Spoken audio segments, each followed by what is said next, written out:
y bienvenidos a Europa Hoy, el programa de actualidad europea de France 24 en español. Yo soy Esther Herrera Caro, desde el Parlamento Europeo en Bruselas. Es un placer saludarles. En el programa de hoy hablamos sobre la nueva ley de reducción de la inflación de Estados Unidos, una ambiciosa iniciativa, pero que algunas cuestiones preocupan a Bruselas porque podría ser discriminatoria hacia la industria europea y dañar su competitividad, ya muy tocada desde la pandemia y por los altos precios de la energía. Antes de pasar al debate, hacemos un repaso sobre los aspectos de esta ley que tanto preocupan a la Unión Europea. La Ley de Reducción de la Inflación de Estados Unidos se trata de una de las iniciativas más ambiciosas para luchar contra la crisis climática hasta ahora. Con un plan de inversión de 370.000 millones de dólares, apuesta por el fomento de las energías limpias y verdes en detrimento de los combustibles fósiles. A pesar de que la medida se percibe como positiva en la Unión Europea, preocupan algunas de las disposiciones de la ley. El paquete incluye ayudas masivas que, según Bruselas, podrían distorsionar la competencia y es discriminatoria para las compañías europeas. Preocupa especialmente las exenciones y créditos fiscales para los consumidores que compren automóviles eléctricos de fabricación norteamericana. Una lógica de Buy American, muy arraigada en el país que no gusta a Europa, con una industria del automóvil muy fuerte, con grandes países exportadores como Alemania o Francia. Bruselas hasta ahora siempre ha pedido que los vehículos europeos no sufran la discriminación, de la misma forma que tampoco les afecta la ley a los canadienses y mexicanos. Hasta ahora Washington se ha negado. Ante la situación, la Comisión Europea ya ha preparado una serie de medidas que mitiguen el impacto que puede tener en la industria y la competitividad europea. Pero a pesar de las tensiones, Bruselas y Washington mantienen el diálogo y niegan que esto implique una guerra comercial. Y para analizar cuáles son las consecuencias de esta controvertida ley estadounidense, tenemos a la eurodiputada del Grupo Socialdemócrata, Lina Gálvez. Bienvenida, Lina. Hola. Muchas gracias. Y con la eurodiputada del Grupo Renovar Europa, Izaskun Bilbao. Bienvenida, Izaskun. Hola, gracias. Muchas gracias a las dos por estar aquí, por vuestro tiempo. Cuando Joe Biden accedió a la presidencia, la Unión Europea pensó que hay que ya enterrar el hacha de guerra, se habían despedido ya de Donald Trump, pero esta ley de reducción de la inflación ha despertado un malestar inesperado. ¿La Unión Europea ha pecado de ingenua con Estados Unidos, Lina? Bueno, yo creo que la Unión Europea no se entiende sin Estados Unidos y siempre ha sido un socio principal y prioritario y lo va a seguir siendo, porque no puede ser de otra manera.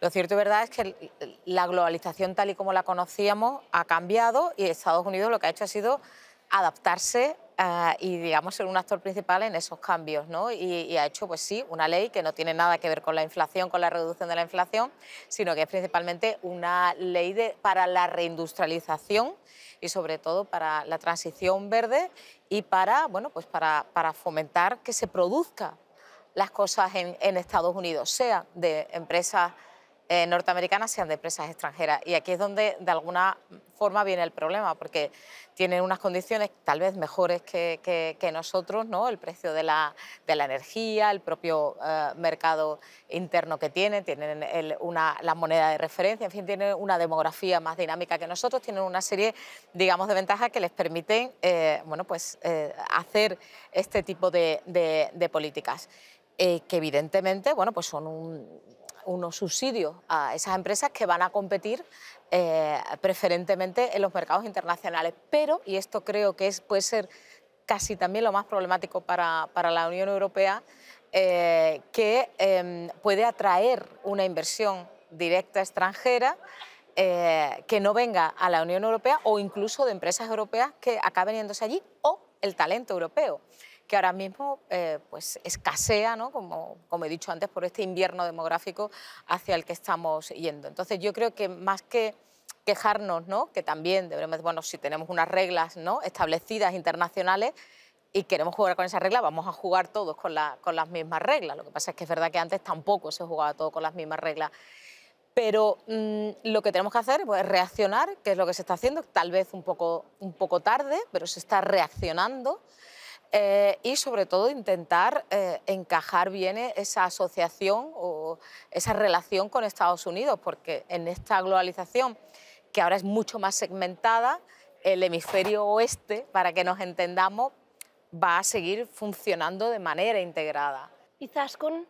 Sí, yo creo que comparto que Estados Unidos es un socio fundamental y lo que hay que considerar es que Estados Unidos ha sufrido los mismos problemas de la globalización, el COVID, por cierto, muy mal gestionado por el anterior presidente Donald Trump, que ha dejado unas consecuencias que han sido seguramente mucho más graves que en Europa y que, bueno, tiene que enfrentarse efectivamente a las consecuencias que también allí ha generado la invasión de Rusia en Ucrania y una transformación en la que estamos todos metidos, ¿no? Una transformación ecológica, otros tipos de energía, digital y luego con una falta de modelo social que no se conoce como en Europa. Y por lo tanto yo creo que se han visto obligados a poner herramientas para, primero, enfrentarse a esa problemática que ha generado las crisis que estamos viviendo todos y, en segundo lugar, porque efectivamente se ha dado cuenta, igual que nos hemos dado cuenta en Europa, pues que necesitan reindustrializar, modernizar y hacer que transite esa industria tan fuerte en Estados Unidos. Y además yo creo que esto, con una perspectiva de futuro, también de cara a evitar los populismos que ya Donald Trump está utilizando desde hace tiempo, ¿no? Somos cada vez más pobres, nuestra economía es un desastre, entonces ha tenido que reaccionar. ¿Esto quiere decir que, bueno, pues hay una ruptura? No. Efectivamente, a nosotros no nos ha gustado en la manera en la que se ha hecho eso, pero efectivamente debemos mirar qué podemos hacer nosotros. Creo que y espero que el diálogo de futuro pueda tener un resultado. Tenemos que pensar en nuestras propias herramientas, que, como ha dicho Lina, se están poniendo ya en marcha. Nosotros tenemos que acelerar nuestro modelo industrial, digitalizado y sostenible y, sobre todo, reforzar nuestro modelo social. Y esto es lo que nos va a hacer más competitivos en el mundo, porque lo que está claro es que no hay otro modelo similar en el que podamos equilibrar el desarrollo económico con el desarrollo social y, afortunadamente, estas crisis que hemos vivido han reforzado también el modelo social a nivel europeo y lo van a hacer más en el futuro. Así que hay que seguir cooperando y hay que seguir trabajando y tenemos que ir construyendo nuestras propias herramientas y tratar de solventar con diplomacia y diálogo pues este pequeño bache que tenemos. Justamente, Izaskun, hacías mención a las ayudas de Estado, que es el modelo que está haciendo Estados Unidos y es algo que también se está planteando la Comisión Europea. Tiene varias propuestas en mente y una de ellas es pues, facilitar y también flexibilizar el modelo de que los países europeos puedan dar ayudas públicas a la industria, también a las empresas y evitar, por ejemplo, que empresas europeas decidan marcharse a Estados Unidos. Entonces, ¿es necesaria esta reforma? Algunos países tienen dudas, Francia y Alemania siempre han sido las más beneficiadas. Lina. Yo creo que sí es necesario, de nuevo, porque las reglas internacionales están cambiando. Estados Unidos, China ya las cambió de alguna manera, Estados Unidos también las está cambiando y, por tanto, nosotros también las tenemos que cambiar.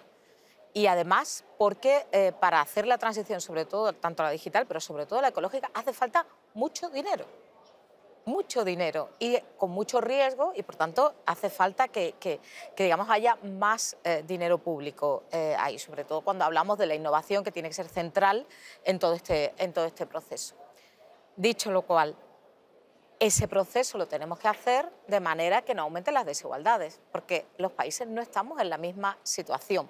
Y como no hay una unión fiscal, pues claro, va a depender también de la capacidad fiscal de cada país. Y los países estamos en situaciones muy distintas y, por tanto, la capacidad fiscal que tiene Alemania no es, por ejemplo, la que tiene España, ¿no? Por no irnos tampoco a un país muy pequeño, ¿no? Y, por tanto, la capacidad que va a tener Alemania para ayudar, que ya lo está haciendo, que ya lo hizo durante la COVID, que recordemos que Alemania es el país que más ayudas ha dado, después Francia y luego ya un poco más alejado de Italia, ya luego el resto, y claro, eso desequilibra completamente el mercado interno. Por tanto, hay que tener mucho cuidado con esto. Sabemos que hay un enfrentamiento también entre comisarios, bueno, la vicepresidenta Vestager, que quiere que esta flexibilización, ¿no?, sea temporal, y Breton, que claro, que como comisario de Industria, ¿no?, pues ve más este largo plazo y dice, no, esto tiene que ser más continuado. Pero claro, si es más continuada, hay que ver cómo se diseña para que no aumenten las desigualdades, porque si aumentan todavía más las desigualdades dentro de la Unión Europea, lo que se pone en riesgo es el propio proyecto europeo, y eso no lo queremos nadie ni lo deseamos, ¿no? Por tanto, hay que diseñarlo muy bien para que cambiemos ese modelo, porque creo que lo necesitamos, pero al mismo tiempo que lo hagamos con la suficiente cohesión para que no aumenten los desequilibrios entre países, que creo, y entre regiones, que creo que es un riesgo. De hecho, una de las características, por ejemplo, de la Ley de Reducción de Inflación de Estados Unidos es que está muy localizada geográficamente, precisamente en aquellas zonas que han sufrido más la desindustrialización, aquellas zonas que están más deprimidas, para que no se queden descolgadas y para que no, digamos, luego alimenten esos populismos que Izaskun decía.